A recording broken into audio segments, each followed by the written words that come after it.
I don't think any of us saw the scope of the economic stress that was opening up before us. I was laid off like tens of thousands of people locally, and at the same time, the economic crisis, I think, provided an opportunity to realize that policy at all levels need to think carefully about a sustainable employment market in our region, as well as all of our other goals.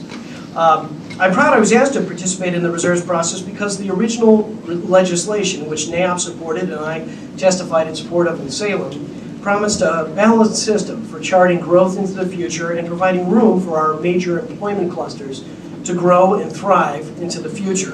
A half-century perspective was to be adopted, and the land best suited for growth of population and jobs was to be carefully identified through a set of factors, including efficient use of infrastructure in support of a healthy economy.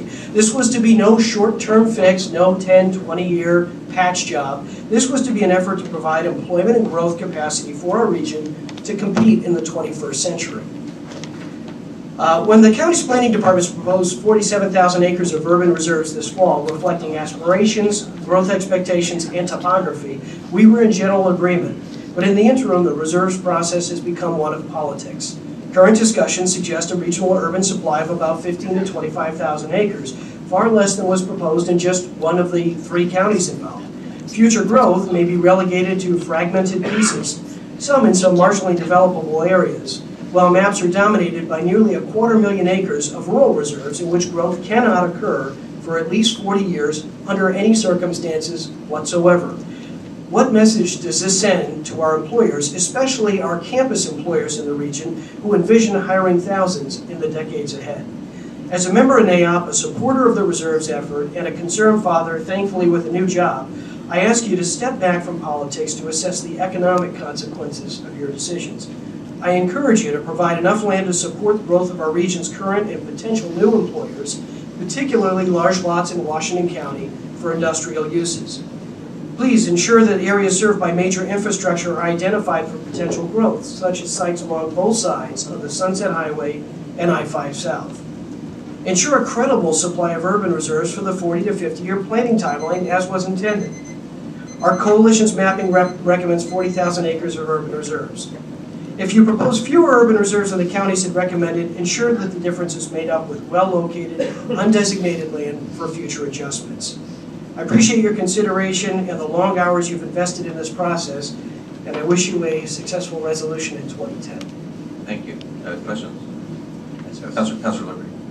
Mr. Manning, thank you for your long service on reserves during the committee. You're 3. Your hair is not gray. It's not been long enough.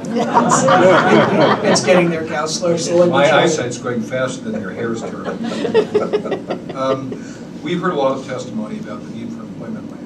And there's, as you know, a vigorous debate about how much employment occurs at land at the edge and whether we can finance infrastructure. That debate will continue. My question, though, is whether or not your coalition supports, if land is identified as needed for employment, that it be limited for that use. Because one of the experiences this council's had is justifications for prior urban growth boundary expansions, very strong advocacy for employment land, and later we find it used for other things, parks, high schools, hospitals. So does NAIOP endorse the idea if urban reserves, especially large lot industrial, is designated, that it be limited to that use, period? Provided that there was an adequate land supply for the other uses that you identified, absolutely. Absolutely. Unfortunately, Counselor, the way the legislation was set up, and Metro and other parties were involved in drafting the legislation, there is not a employment reserve and a housing reserve or parks and schools reserve. There is simply an urban reserve.